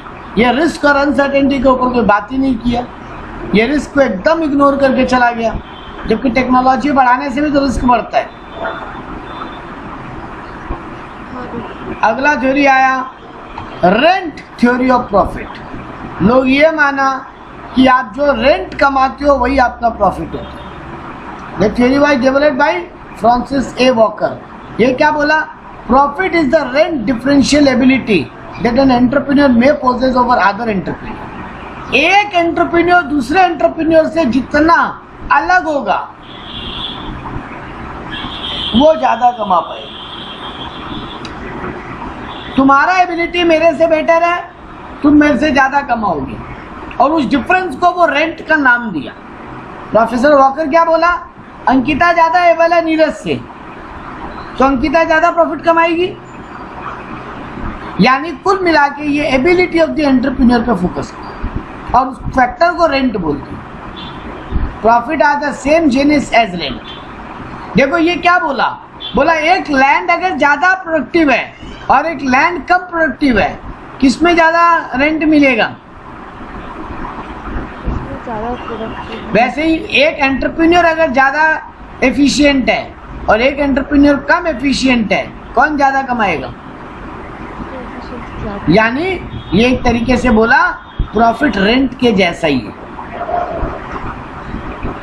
Rent of efficient and superior entrepreneur is more than rent of marginal और लेस एफिशिएंट एंटरप्रेन्योर। ठीक है, जैसे लैंड में जो ज्यादा क्वालिटी का लैंड हो उसमें ज्यादा कमाई होता है, वैसे एंटरप्रेन्योर में जो ज्यादा एफिशिएंट हो वो ज्यादा कमाता है। यानी कुल मिला के वो बोला प्रॉफिट यहाँ पर रेंट का ही एलिमेंट है, रेंट के जैसा ही है। इसका भी लोग बुराई किए, rent and profit can not be treated in similar way, क्योंकि रेंट तो आपका कभी जीरो नहीं होता। अरे कुछ तो रेंट लोगे ही आप, लेकिन प्रॉफिट तो आप जीरो भी कमा सकते हो, भले आप कितनी क्वालिटी एफिशिएंट हो। हो सकता है ना इस साल कोई कमाई नहीं हुआ, तो यानी आपका प्रॉफिट तो जीरो हो सकता है, लेकिन रेंट जनरली जीरो नहीं होता। Profit also does not enter into price. ये भी बोला land is the free gift of nature, जबकि entrepreneurship free gift of nature नहीं है। Profit was presented as a different surplus not as a reward. Profit कोई reward नहीं है। Business ability के हिसाब से भी प्रॉफिट होते हैं, लेकिन रेंट के केस में आपका बिजनेस एबिलिटी पे कोई बात ही नहीं है। Ignore the possibility of risk.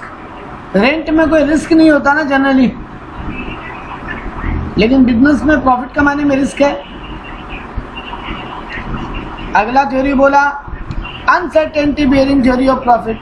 ये दिया फ्रैंक एच नाइट। ये क्या बोला?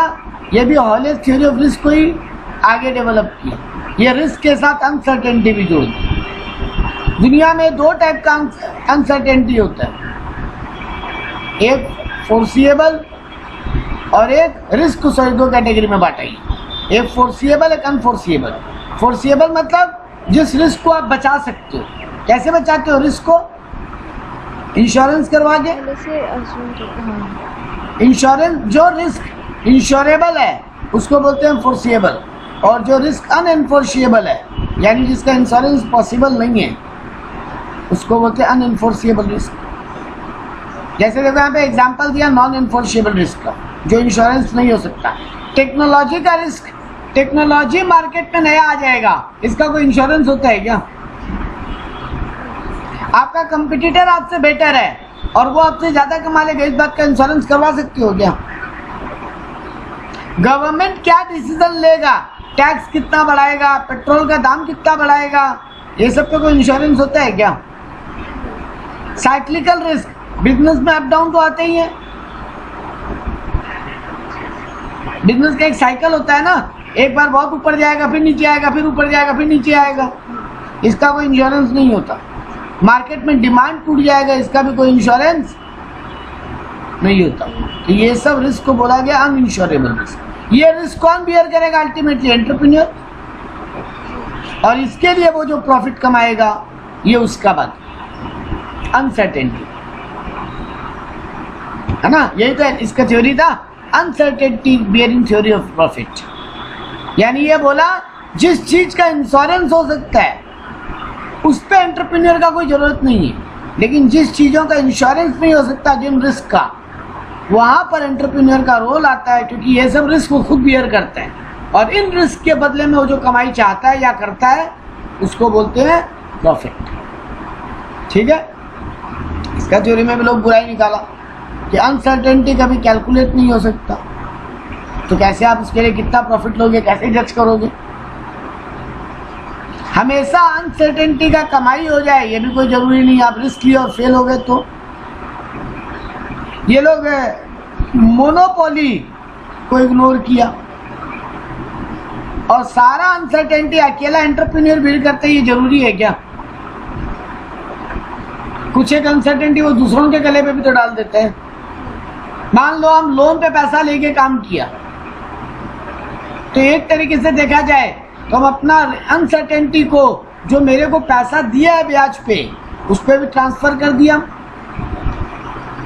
क्योंकि अगर बिजनेस डूबा तो मेरा पैसा थोड़ी डूबेगा, उसका डूबेगा।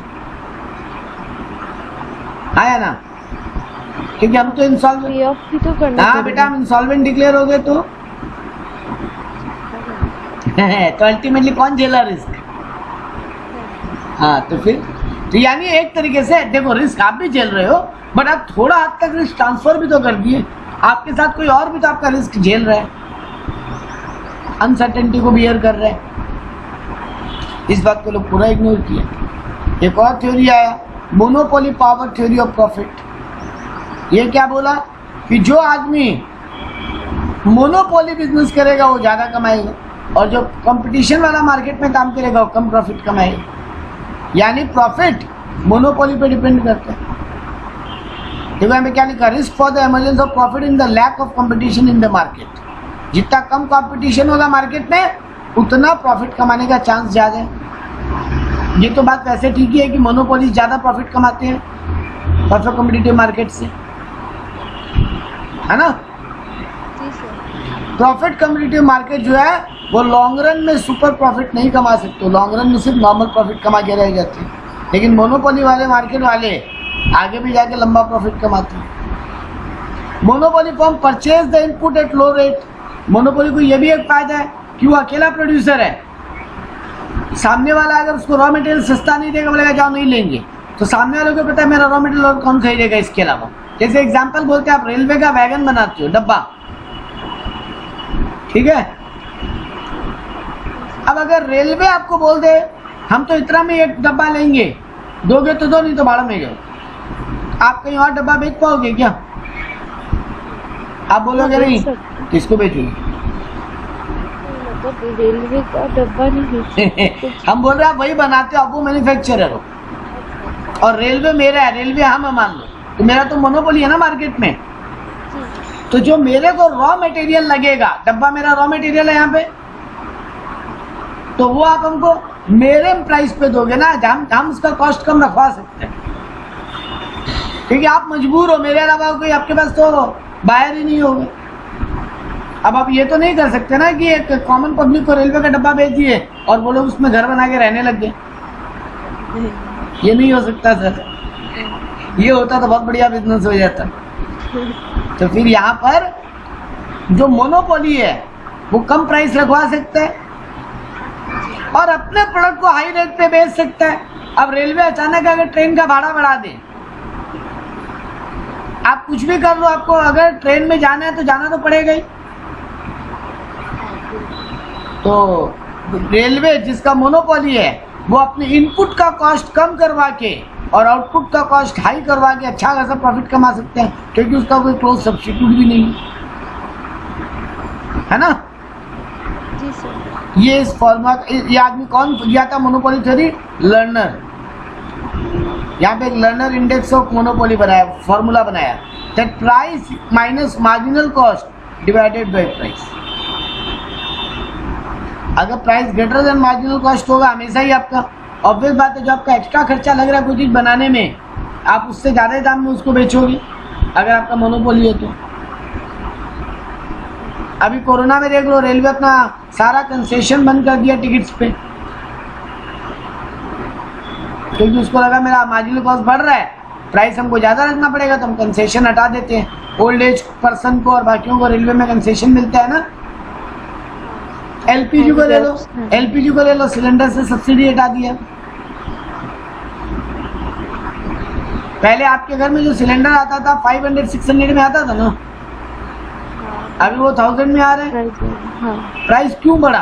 देखो बाकी फैक्टर तो इम्पैक्ट किए ही, प्लस जो गवर्नमेंट था उस पर सब्सिडी हटा लिया, क्योंकि पहले भी सिलेंडर का कॉस्ट बेटा 800 रुपया पड़ता था, जो आपके घर में 500 में आता था, क्योंकि 300 रुपया गवर्नमेंट बियर करता था, गवर्नमेंट सब्सिडी देता था, ठीक है ना। अब क्या हुआ? प्राइस तो अभी भी 900 ही है, 800 से 900 हो गया, कंज्यूमर से ले रहे हैं। हाँ, लेकिन पूरा का पूरा पैसा कंज्यूमर से ले रहा है, गवर्नमेंट सब्सिडी हटा लिया। तो हमेशा price will be greater than marginal cost. यानी ये थ्योरी क्या बोला कि प्रॉफिट आपका मोनोपोली पावर से इमर्ज होता है। लोग इसका भी बुराई किए, क्या बोला? ये ignore the generation of profit making from other source. ये सिर्फ मोनोपोली का बात किया, बाकी फैक्टर्स को इग्नोर किया, ये रिस्क फैक्टर को इग्नोर किया।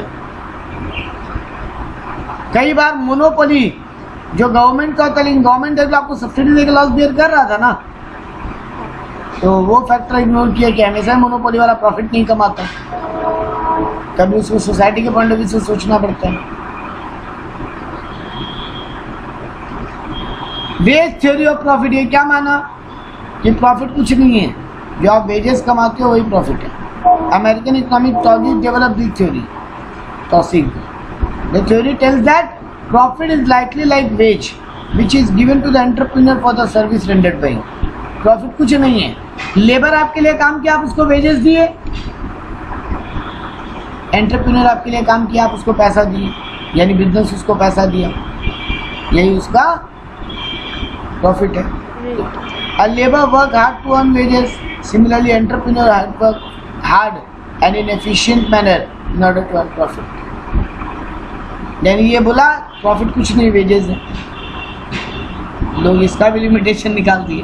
पता नहीं लोग कर क्या रहे थे, थ्योरी बना रहे थे, लिमिटेशन निकाल रहे थे। बोला profit and wages can not be treated same way.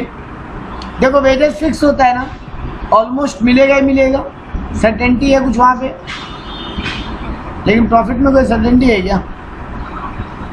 नहीं। वेजेस आपका प्राइस के हिसाब से कम डाउन नहीं होता, प्रोडक्ट का दाम कम बेसी होगा तो लेबर को कम बेसी पेमेंट करते हो क्या? लेकिन प्रॉफिट आपका प्रोडक्ट के प्राइस पे डिपेंड करते हैं। लेबर केवल एक पर्टिकुलर काम करता है और उसका पैसा लेता है, जबकि एंटरप्रेन्योर सारा चीज को रिस्पॉन्सिबिलिटी मैनेज करने का कमाई लेते हैं। तो दोनों सेम कैसे हो सकते हैं? ठीक है, ये वाला पॉइंट हम बोल ही दिया था, वेजेस फिक्स है जबकि प्रॉफिट फिक्स नहीं है। एंटरप्रेन्योर रिस्क लेता है जबकि लेबर कोई रिस्क नहीं लेता। ठीक है, लेबर का वेजेस प्री डिटरमाइंड होता है जबकि एंटरप्रेन्योर का कोई प्रॉफिट प्री डिटरमाइंड नहीं है।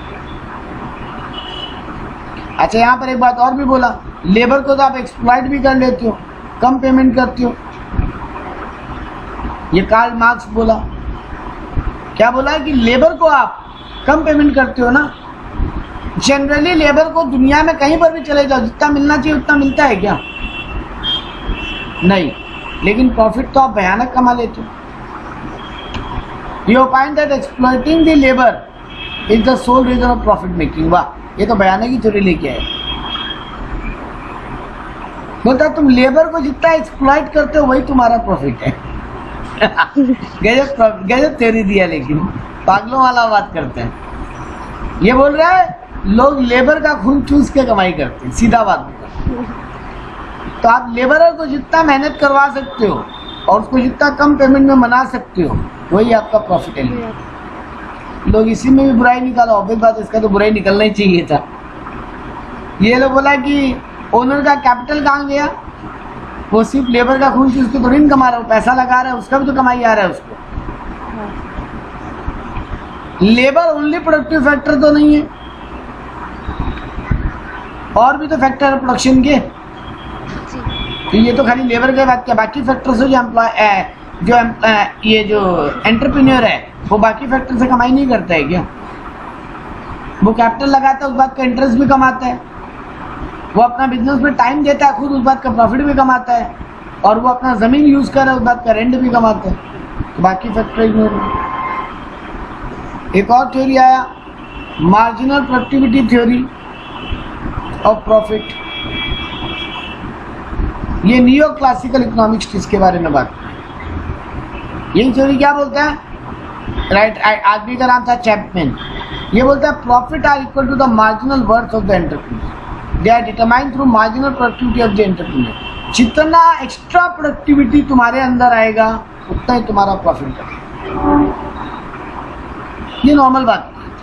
ये बोला कि तुम जितना एक्स्ट्रा मेहनत करोगे, तुम अपना क्वालिटी इंप्रूव करोगे, उतना तुम अच्छा कमा सकते। ये भी बोला, ये वन साइडेड बात किया। ये एक्सप्लेन करने में फेल रहा कि क्या तुम एक्स्ट्रा क्वालिटी का बात कर रहे हो। ये इक्वल, ये माना कि ऑल एंटरप्रेन्योर्स आर होमोजीनियस, ये भी एज्यूम किया, इसमें भी बुराइयां थी। ये आपका खत्म हुआ प्रॉफिट एलिमेंट। आखिरी पे चले, 10 मिनट का क्लास और होगा, खत्म हो जाए। थ्योरी ऑफ इंटरेस्ट, ये आ गया चौथा फैक्टर ऑफ प्रोडक्शन। इंटरेस्ट क्या है? जो आप कैपिटल लगा के रखते हो बिजनेस में, उसके अगेंस्ट में जो कमाते हो उसी को बोलते हैं interest. Interest is the price of using capital. Capital को यूज करने का जो पेमेंट किया जाता है वही इंटरेस्ट। देखो यहाँ पे 2-3 थ्योरी का बात हुआ। पहला थ्योरी बोला मार्शल ओपाइंड। मार्शल क्या बोला? Interest is the reward of waiting. आप बिजनेस में पैसा लगा के इंतजार करते हो ना, तुरंत पैसा निकालने का प्लान नहीं करते हो, आप लगाए रखते हो पैसे। और इंटरेस्ट कैसे कैलकुलेट करते हो बेटा? पीरियड पे ना, टाइम फैक्टर पे ना। तो यही तो बात, यही तो ये बात बोला। आप 2 महीना पैसा लगाओगे तो आप 2 महीने के हिसाब से कमाओगे इंटरेस्ट, और आप अगर 2 साल पैसा लगाओगे तो आप 2 साल का इंटरेस्ट कमाओगे। तो यानी इंटरेस्ट क्या है? इंतजार करने का कमाई। ये कौन बोला? Mister Marshall. एक और है मिस्टर केन्स, वो क्या बोले? Interest is the price of using cash balance and it is the purely a monetary phenomena. आप जितना पैसा यूज कर रहे हो उसके हिसाब से जो कमाते हो वही इंटरेस्ट है। ठीक है। एक और है प्रोफेसर विक्शन, वो क्या बोला? Interest is the price paid by the borrower. आपको आपसे जो पैसा उधार लिया है वो आपको जितना पेमेंट करता है उसको इंटरेस्ट बोलते हैं। यानी कुल मिला के सबको ठीक ठाक की बात की है। कोई बोला इंटरेस्ट टाइम का कमाई है, कोई बोला इंटरेस्ट जितना पैसा लगाते हो उसका कमाई है। तो ओवरऑल तो दोनों ही पॉइंट करेक्ट है। टाइम और पैसा दोनों पे फैक्टर पे इंटरेस्ट डिपेंड करता है। जितना ज़्यादा टाइम के लिए पैसा लगाओगे उतना ज़्यादा इंटरेस्ट कमाओगे, और जितना ज़्यादा पैसा लगाओगे उतना ज़्यादा इंटरेस्ट कमाओगे, है ना? तो यहाँ पे क्लासिकल इकोनॉमिक्स क्या बोले? बोले interest is the price of the use of real capital. और नियो क्लासिकल इकोनॉमिक्स क्या बोले? Interest is the price of the loanable fund. यानी कुल मिला के सब एक ही जैसा बात। एक और राइटर का एक लाइन बोल के गया, उसका नाम था विलियम। विलियम क्या बोला? Interest is the reward of abstinence from present consumption. आप उस पैसे को और कोई काम नहीं लगा रहे हो, बिजनेस में लगा के परसिस्ट कर रहे हो, कंटिन्यू कर रहे हो, उस बात का रिवॉर्ड ही इंटरेस्ट। और ऑक्सफोर्ड डिक्शनरी में इंग्लिश में क्या लिखा? Interest is the money paid regularly at a particular date for the use of money lend. Money जितना उधार में मिला है उसके लिए जितना दिन यूज किए उसका जो पेमेंट कर रहे हैं उसको इंटरेस्ट मिलता है। अब यहाँ पे बोला basic function of interest. Interest का मेन काम क्या है? इंटरेस्ट प्रोडक्शन फैक्टर को बढ़ाता है। इंटरेस्ट आपके कैपिटल सप्लाई को बढ़ाता है। जितना आप इंटरेस्ट कमाओगे फिर लगाओगे बिजनेस में, है ना? इंटरेस्ट एनकरेज टू सेव, क्योंकि जो लोग पैसा सेविंग करते हो बिजनेस में इन्वेस्ट करते हैं और इंटरेस्ट कमाते हैं तो आपको और अच्छा कमाई होता है, तो आपको फिर लगता है और बचाएं ताकि और कमाई।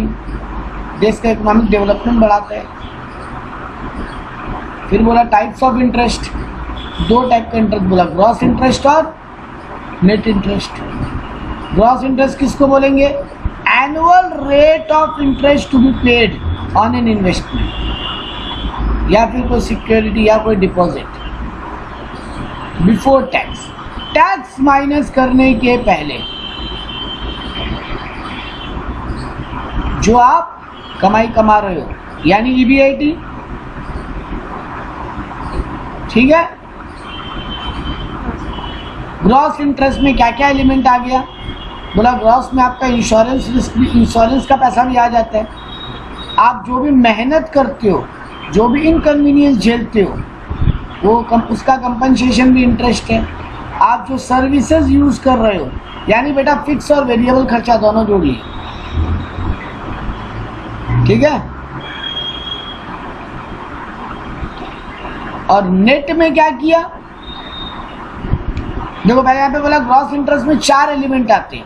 पेमेंट ऑफ सर्विस भी इंटरेस्ट है, आप इंश्योरेंस अगेंस्ट रिस्क जो कमाते हो वो भी इंटरेस्ट है, और पेमेंट फॉर इनकन्वीनियंस कमाते हो वो भी इंटरेस्ट है, और फाइनली जो पैसा के अगेंस्ट में ब्याज कमाते हो वो भी इंटरेस्ट है। चारों एलिमेंट को जोड़ो तो ग्रॉस इंटरेस्ट आता है। और नेट इंटरेस्ट का मतलब क्या बोला? Actual amount paid for availing the use of service of the capital. सिर्फ जो पैसा पेमेंट करते हो। देखो एक बात समझना, हम आपसे 10 लाख रुपया लिया, उस 10 लाख का बदले में आपको 20% इंटरेस्ट दिया, मतलब 2 लाख रुपया। वो 2 लाख को एग्जैक्टली नेट इंटरेस्ट बोला। और बाकी सब एलिमेंट को जब जोड़ लें तो बोला गया ग्रॉस इंटरेस्ट। ठीक है। देखो यहाँ पे नेट इंटरेस्ट का फॉर्मूला यही दिया। नेट इंटरेस्ट का मतलब gross interest minus risk premium minus payment for inconvenience minus payment for service. यानी सर अदर फैक्टर हटा दो, सिर्फ जो बच गया मेन पेमेंट कैपिटल को यूज करने का, उसको नेट इंटरेस्ट बोलते हैं। और जब सारा को जोड़ लो तो ग्रॉस इंटरेस्ट बोलते हैं। ठीक है, 2 टॉपिक और चैप्टर खत्म। अब आपको बोला नॉमिनल इंटरेस्ट और रियल इंटरेस्ट क्या होता है। इन्फ्लेशन का इफेक्ट को लिए बिना जब बात करते हैं उसको बोलते हैं नॉमिनल इंटरेस्ट, और इन्फ्लेशन को इम्पैक्ट को लेकर जब बात करते हैं उसको बोलते हैं रियल इंटरेस्ट। ठीक है, मतलब जब महंगाई को इम्पैक्ट में लेते हो तो उसको बोलते हैं रियल इंटरेस्ट, और एक हो गया नॉमिनल इंटरेस्ट। तो आप डेफिनेशन दिया, nominal interest the rate of advertised on state of interest rate on the loan. आपको कितना ब्याज मिलेगा लोन पे, उसको रेट को नॉमिनल रेट बोलते हैं। लेकिन जब इन्फ्लेशन को भी जज कर लेते हो, देखो एक एग्जांपल बोलते हैं अंकिता, हम 2 लाख रुपया लगाया और 10% के हिसाब से 20,000 रुपया कमाया, ये मेरा है नॉमिनल इंटरेस्ट। हम कमाया 20,000 बेटा, लेकिन मार्केट में महंगाई भी 2% से बढ़ा। हम आपसे इंटरेस्ट कितना परसेंटेज कमाया था, 10%, हाँ, लेकिन महंगाई भी 2% बढ़ गया, तो मेरे पॉकेट में फाइनली फायदा कितना बचा, 8%, है ना। तो वो 8% कहलाएगा रियल इंटरेस्ट, जबकि वो 10% कहलाएगा नॉमिनल इंटरेस्ट। तो यहाँ पे एग्जांपल से भी आपको समझा दिया यही बात। लुक एज्यूम 1 ईयर बॉन्ड जिसका 10,000 फेस वैल्यू है, 8% इंटरेस्ट दे रहा है आपको end of the year. This implies investor will receive 800 after 1 year, hence total उसका इनकम हो जाएगा 10,800। यानी आपको समझ में आ रहा है कि 8% करके ब्याज मिल रहा है। लेकिन मान लो मार्केट में महंगाई भी 5.5% से बढ़ गया, तो आपको अल्टीमेटली फायदा तो 2.5% ही हुआ। ठीक है, यानी उसका परचेजिंग पावर, सीधा बात है, नॉमिनल मतलब हमेशा होता है इनकम, और रियल का मतलब हमेशा होता है उस इनकम का परचेजिंग पावर। रियल मतलब महंगाई बढ़ने के कारण। देखो हम आपको बोले, एक सिंपल एग्जांपल देते हैं इंटरेस्ट के अलावा। आप कहीं से 10,000 रुपया कमाते थे, अब आप 15,000 कमाने लग गए, आपका इनकम तो 50% बढ़ गया ना। लेकिन 10,000 रुपया में जब आप कमा रहे थे, पहले एक आइटम 10,000 रुपया का ही आता था, तो आप 10,000 कमाते थे, वो आइटम खरीद सकते थे। लेकिन जब आपका इनकम तो 50% से बढ़ के 15,000 हो गया, लेकिन उस सामान का आप दाम बाजार में 18,000 हो गया, आपका परचेजिंग पावर उल्टा गिर गया ना बेटा। तो इनकम बढ़ने के बाद भी परचेजिंग पावर गिरा, यहाँ तो नेगेटिव ही चला गया मेरे एग्जांपल में, तो आप खरीद ही नहीं पाओगे ना आपका इनकम बढ़ने के बावजूद भी। बेटर रेट में होगा तब। हाँ, अगर आपका यानी ओवरऑल इम्पैक्ट नेगेटिव है। चलो इस एग्जांपल को थोड़ा ठीक करते हैं। पहले एक आइटम का दाम 5,000 रुपया था और आपका इनकम 10,000 था, आप कितना पीस खरीद सकते थे, 2 पीस। अभी आपका इनकम तो 15,000 हो गया, लेकिन उस सामान का दाम 10,000 हो गया, क्या आप 2 पीस खरीद पाओगे? आपका परचेजिंग पावर गिर गया। तो ये हुआ आपका रियल इनकम कितना बढ़ा कि नहीं बढ़ा। यहाँ पे बोला theory of determining rate of interest भी बहुत सारा राइटर दिया, classical theory, hit theory, loanable fund theory, liquidity fund theory. Classical theory क्या बोला, the main proprietor of classical जो मार्शल रिकार्डो फिशर, ये 3 लोग थे।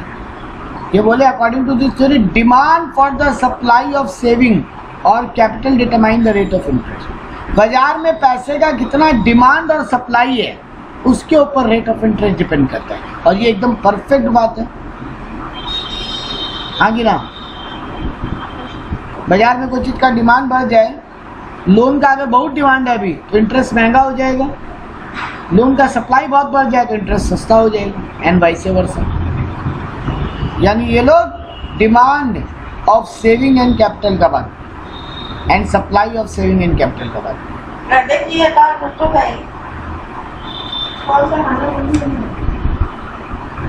यानी आपका जो कैपिटल है और सेविंग है वो आपका इंटरेस्ट को डिटरमाइन करता है। ये थ्योरी कौन दिया? ये थ्योरी आपको दिया मार्शल, रिकार्डो एंड फिशर। ये तीनों ही लोग ये थ्योरी क्लासिकल थ्योरी बोलते हैं। लेकिन इसमें कुछ बुराई की गई, बोला द थ्योरी में assume full employment but in reality the concept of full employment is absurd. ये लोग माना कि आप पूरा जितना भी पैसा आपके पास है आप सब लगा दोगे और बाजार में भी डिमांड फुल है, सप्लाई फुल है, यानी दोनों अपना इक्विलिब्रियम ऑप्टिमम पॉइंट पे है। ये नहीं हो सकता ना कभी भी। तो the theory states that loan are required only for investment. ये भी गलत बात कि लोन सिर्फ इन्वेस्टमेंट के लिए लगता है। लोग पर्सनल कंजम्पशन के लिए भी लोन लेते हैं। एक वो आप लोन लिए और उससे गुड्स बनाए तब तो आप कमा भी लिए, एक बार लोन लिए और उससे आपके घर में कोई फंक्शन ऑर्गेनाइज किए या कोई बीमारी का इलाज करवाए, उस केस में ये थ्योरी काम नहीं कर रहे। ठीक है, यानी ये लोग माना कि डिमांड और सप्लाई से जो इक्विलिब्रियम निकल के आता है वही interest rate. The theory assumes saving is as the only source of capital. ये भी एक गलत बात। बैंक का जो लोन होता है वो भी तो एक सोर्स ऑफ कैपिटल होता है। सिर्फ आप अपना पैसा बचा के थोड़ी बिजनेस में इन्वेस्ट करते हैं। Interest rate is vary due to the shift of supply curve of capital. If saving is the function of income it is not possible to determine equilibrium interest rate without determining the level of income। ये लोग माना income, आपका income factor को ignore किया ना ये लोग। अगर आप कोई चीज से बहुत कमाई कर रहे हो तो आपका बाजार में अगर डिमांड हाई भी, सप्लाई हाई नहीं भी हो फिर भी डिमांड हाई रहेगा। उस फैक्टर को लोग इग्नोर किया। The theory stress on determining the interest rate with the help of real factor. ये लोग इन्फ्लेशन फैक्टर को टोटल इग्नोर कर दिया, इम्प्लिसिट फैक्टर्स को इग्नोर कर दिया, सिर्फ एक्सप्लिसिट फैक्टर के ऊपर ये लोग इंटरेस्ट रेट डिटरमाइन करा। ठीक है, तो अपने एक ही थ्योरी पढ़े, क्लासिकल थ्योरी ऑफ इंटरेस्ट। फिर भी इसको मेन थ्योरी माना जाता है क्योंकि ये लॉजिकली परफेक्ट बात किया बहुत हद तक।